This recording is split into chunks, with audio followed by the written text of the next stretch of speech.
Olá, eu sou a Mônica, você está no meu canal literário, o próximo livro é o melhor. Desde já eu peço, se você não é inscrito, clique no botãozinho para se inscrever, ative também as notificações, assim todas as vezes que eu lançar um vídeo novo você saberá. Curta esse vídeo, comente também, deixa um recadinho aqui para mim. Se você gostar tanto assim desse conteúdo e quiser me ajudar no engajamento, compartilhe-o no Zap com uma pessoa amiga, aquela pessoa que você sabe que gosta de livro, de literatura, de programas culturais. Através dessa tua ajuda, através desse teu engajamento, meu canal irá crescer. Se você não me segue no Insta, segue lá, @mmonicaccarneiro, assim mesmo, com 2 M's, com 2 C's. E que outras coisas de minha vida eu falo sobre livros. Vou deixar na descrição do vídeo também o meu Scooby, caso você queira me seguir nas outras redes sociais. Hoje vamos de TBA e aí eu decidi parti-la em 50%, porque eu acho que esse mês eu coloquei bastante coisa. Eu coloquei como uma meta inicial ler 6 livros. E aí eu achei que não ia dar muito tempo de falar mais detalhadamente dos livros lidos se eu fizesse tudo num só vídeo. Também não é um tratado sobre literatura não. E não vai ser também tão extenso assim o vídeo, mas eu achei que ficaria ideal assim. Então aqui tem os 3 livros iniciais, né, da minha meta, e coloquei alguma outra coisa que não é necessariamente da meta, mas é que é leitura finalizada. E depois eu vou gravar um vídeo do restante da TBA, quando eu finalmente concretizá-la, junto com os assistidos, né? Porque quem tem acompanhado o canal sabe, todo mês eu tenho tentado assistir algo. E os livros em questão estão aqui. Ai, eu fico tão feliz quando eu consigo, assim, concluir a TBA, sabe? Porque é uma meta. Eu não sou uma pessoa de grandes metas, mas pelo menos a TBA eu gosto de cumprir e fazer.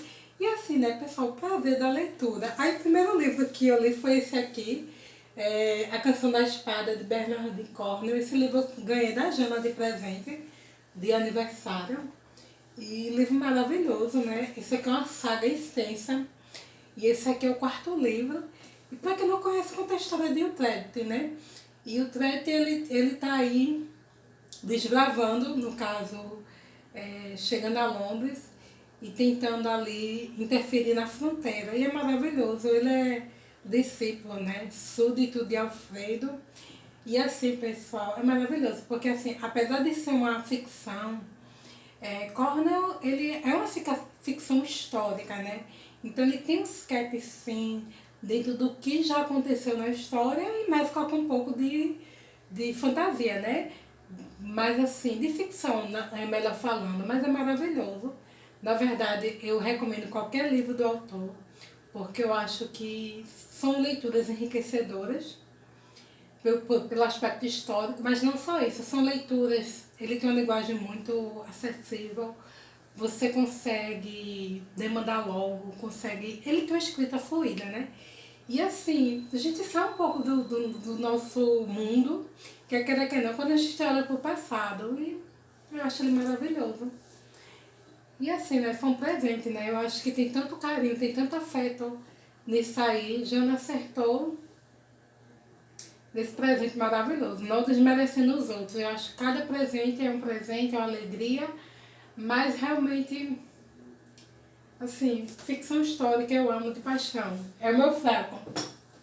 Aí o segundo livro que eu li foi esse aqui, Contos e Lendas Nórdicos. Ele faz parte de um box e eu pretendo no próximo mês ler o outro para fechar esse box. E tem histórias maravilhosas. Inclusive, o livro em si, ele tem muitas ilustrações bonitas. Eu até marquei para ver se vocês conseguem ver.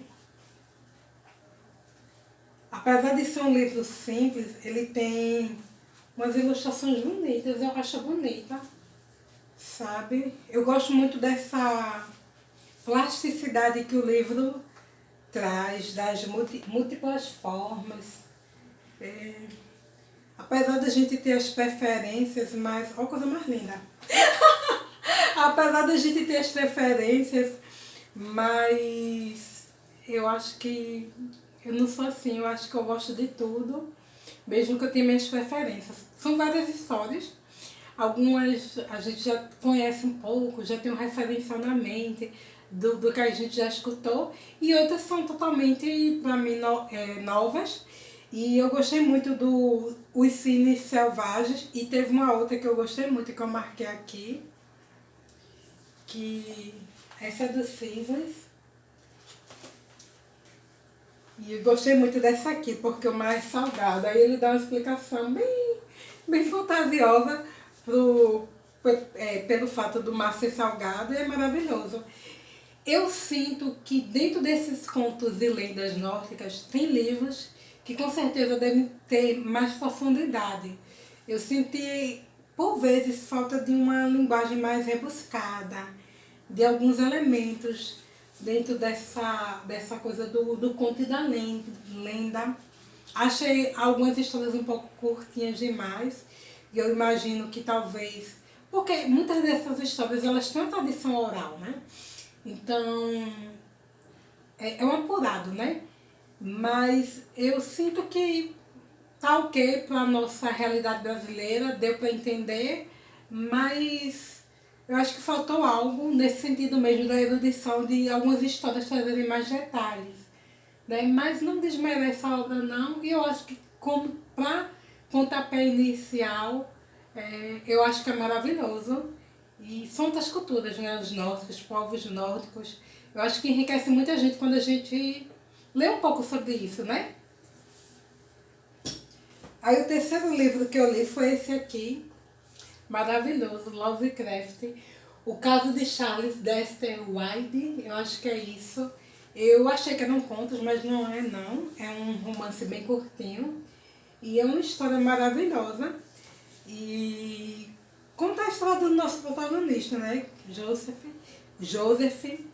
E é maravilhoso porque ele vai através de uma busca de um algo. E dentro dessa busca, ele vai atrás da bruxaria, vai atrás de cemitério, necromancia, várias coisas. E eu sinto que dentro dessa busca, ele chega num momento de realidade em que aquele mundo cósmico se abre na mente dele de uma maneira tão pavorosa que ele já não tem mais volta. Gostei muito.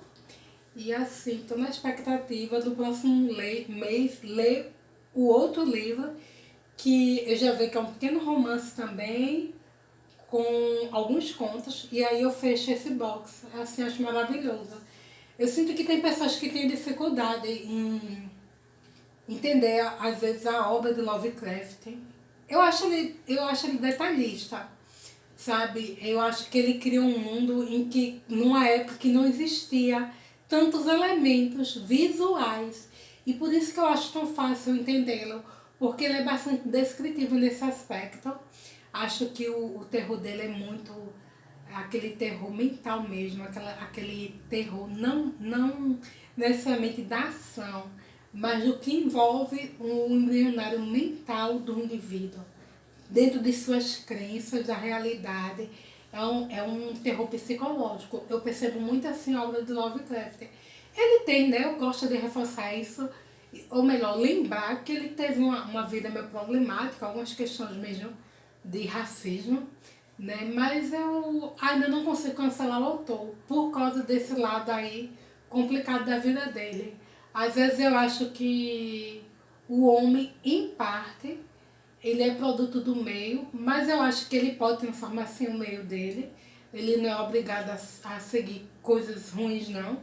Mas eu entendo que foi a realidade de Lovecraft. E assim, ele partiu muito cedo, né? Eu sinto que talvez se ele tivesse vivido um pouco mais, tivesse tido outras experiências, talvez esse mundo dele, essa parte problemática da vida dele, tivesse passado. Mas é maravilhoso. E assim, eu amo ler Lovecraft. Eu acho que é aquele autor que vale super a pena conhecer.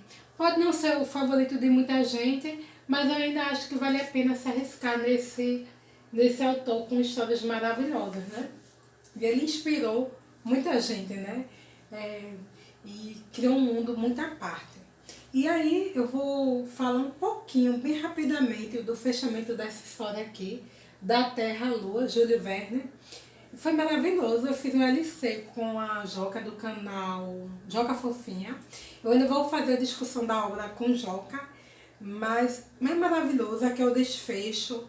E eles estão naquela coisa mesmo de se lançar no espaço, para ir para a Lua. E eles têm, né, algumas dificuldades, têm umas desavenças em relação a alguns procedimentos, mas finalmente eles conseguem completar isso, né? Conseguem realizar essa viagem espacial e é maravilhoso pensar nisso. Né? A gente sabe que não era possível naquela realidade de Júlio Verne, né, no século XIX, mas eu acho que foi maravilhoso ele ter criado essa história desse Clube Gun. E é maravilhoso. E assim, o final, eu não vou falar, porque eu acho que se eu falar o final vai perder um pouquinho a graça, mas quem nunca leu, leiam Júlio Verne, leiam Da Terra à Lua, porque eu acho que é uma história maravilhosa. É um livro talvez pouco conhecido do autor, e eu acho que vale super a pena, sabe? Eu acho que ele foi muito visionário no processo dele de criação, da ficção dele, né? Ele criou coisas também numa época em que não eram só produtos da imaginação, estavam bem distantes de uma realidade factual. E para finalizar, eu concluí a leitura de A Elite do Atraso, de Gessé Souza, eu me enrolando com os Souzas, e é um livro maravilhoso, é um livro instigante, é um livro que, óbvio, ele tem suas falhas no sentido de ter um pouco a questão mesmo do ativismo político, porque ninguém vai ser ingênuo e dizer que não tem porque tem, mas é uma visão bem progressista e ele faz um retrato um pouco da realidade atual, bem próximo agora ao mandato de Bolsonaro, né? E é maravilhoso, sabe? Eu acho que o brasileiro ele não está preparado para ler isso aqui não, porque hoje é uma palavra que se transformou em moda no Brasil, é falar sobre a corrupção. E falar sobre corrupção dentro da esfera política. Mas as pessoas esquecem que a corrupção ela não está só na política, ela está no dia a dia, nas relações da sociedade. Existe também a corrupção nos meios de comunicação. E Gessé questiona muito essa elite nacional que muitas vezes só põe como problema o político, mas não se coloca como parte desse processo. Eu vou ler só um trechinho, bem curtinho, só para mexer um pouquinho com a imaginação de vocês, porque eu sou dessas e eu não ia deixar passar, né? Não ia deixar passar, mas é curtinho. E nesse trecho especificamente, é bem perto do final da obra, fala sobre a corrupção real e a corrupção dos tolos. E aí ele faz uma reflexão sobre esse patrimonialismo, né? Sobre patrimônio que muita gente esquece, né? Se fala tanto em taxação de imposto, mas se esquece muitas vezes as grandes fortunas aí não tributadas, né? E ele diz assim: toda manipulação política desses setores é marcada pelo prestígio da noção de patrimonialismo e, por consequência da corrupção, apenas da política e nunca do mercado. A não ser que o empresário tenha cometido o crime capital de ter se associado ao governo do Pim-Pim. Para esse não há perdão, ele deve ficar inclusive como exemplo para o futuro.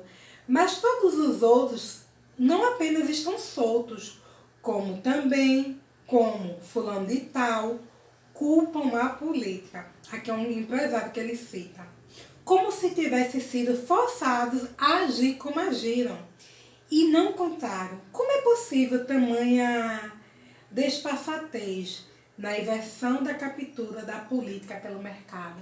E ele questiona muito a questão da meritocracia, fala sobre cotas, né? E fala sobre esse questionamento que as pessoas fazem sobre as cotas que na verdade o sentido da cota é tentar fazer um resgate, uma equiparação de um problema social de muitas décadas atrás, do que não foi feito pelo povo preto, né? E fala dessa injustiça.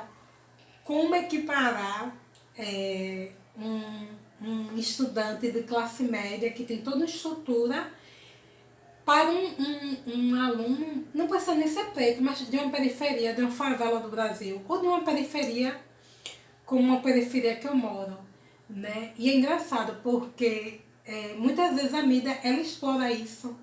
Às vezes ela mostra, aqui em Pernambuco existe as escolas, colégio de aplicação, né? Que é uma escola pública, mas mantida pela Universidade Federal. E apesar de ser pública, ela é federal, então ela é muito boa, tem subsídio federal. E assim, todo mundo sabe que os alunos dali são meninos de classe média alta, média para alta. E tem um ou outro que é periférico, que é ali mesmo na comunidade, no bairro de Engenho do Meio. E eu acho engraçado quando mostra aquele aluno ali que conseguiu tal lugar e passou no vestibular de medicina, por exemplo, mas é egresso da escola pública. Mas ele é egresso da escola pública, filho de engenheiro, de um médico, de um advogado, que optou por colocar o filho numa escola federal. Ele não é um menino que não teve oportunidades, ele não é um menino que não pode pagar um curso de inglês por fora, que viaja todo ano, que usa roupa de marca. Então eu acho engraçado, aí muitas vezes passam, né, essas matérias assim. Estou falando da realidade aqui do meu estado, que eu acho que todo mundo já vê esse tipo de situações. Aí abrem a boca, os dentes, o jornalista para falar, mas é aluno de escola pública.